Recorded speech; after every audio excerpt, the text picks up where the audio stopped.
एक दिन की बात है। आरती सुबह गार्डन में टहलते हुए जा रहे थे। तभी उसे एक रोती हुई छोटी बच्ची मिली। आरती ने उससे रोने का कारण पूछा तो बच्ची ने बताया कि वह जिस गुड़िया से खेल रही थी वह इसी पार्क में कहीं खो गई है। आरती ने उस बच्ची को उसकी गुड़िया ढूंढ लाने का आश्वासन दिया, जिससे वह बच्ची चुप हो गई। आरती ने गुड़िया ढूंढने के लिए समय मांगी और फिर दूसरे दिन गुड़िया लाने का वादा करके वहाँ से चली गई। और वो गुड़िया न तो आरती को मिली और न ही उस बच्ची को। आरती ने गुड़िया की तरफ से एक काल्पनिक पत्र उस बच्ची को लिखी और जब वह बच्ची पार्क में गुड़िया पाने की आशा में आई तो आरती ने वह पत्र उस बच्ची को पढ़कर सुनाया।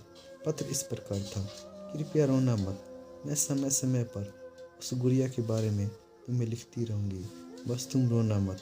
अब आरती रोज उस खोई हुई गुड़िया की तरफ से काल्पनिक पत्र लिखने लगी और लगभग रोज ही उस बच्ची को पढ़कर सुनाती, जो कि यात्रा का काल्पनिक वर्णन करता था।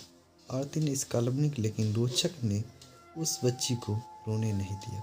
वह खुशी खुशी अपनी गुड़िया की दुमक्करी के किस्से सुनाने लगी और वह खुश रहने लगी। एक दिन काफ़ी कहानियाँ हो गई तो आरती ने एक दूसरे गुड़िया उस बच्ची को ला कर दी। जाहिर है वह गुड़िया बदली हुई थी। उस बच्ची को अपनी खोई हुई पुरानी गुड़िया जैसी नई लगी तो वह आरती की ओर देखने लगी। आरती अनजान बनते हुए गुड़िया में चिपकी एक चीट को निकाल कर पढ़ने लगी। उसमें लिखा हुआ था कि यह मैं ही हूँ, तुम्हारी वाली गुड़िया जो पार्क में खो गई थी। दुनिया भर की लंबी यात्रा की वजह से मैं थोड़ी बदल गई हूँ। बच्ची को इस गुड़िया और आरती पर विश्वास हो गया। वह गुड़िया लेकर घर चली गई।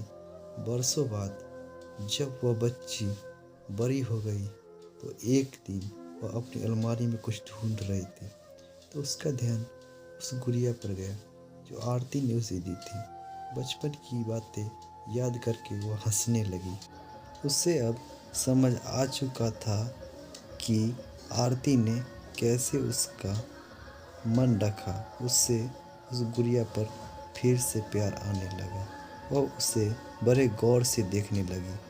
तभी उसकी नज़र गुड़िया की फ्रॉक की आस्तीन में छुपे एक छोटे से पत्र पे गई। उसने बड़ी व्याकुलता से वह पत्र निकाला और पढ़ने लगी। वह चीज़ जिससे तुम प्यार करती हो कभी न कभी तुमसे बिछड़ ही जाएगी और जो तुम्हारे पास होगी वह तुम्हारे लिए सच्चे रूप में बनी होगी। रूप भले ही भिन्न होगा पर प्यार एकदम ज़बरदस्त होगी। उम्मीद है कि आपको यह कहानी से कुछ सीखने को मिला होगा। धन्यवाद। थैंक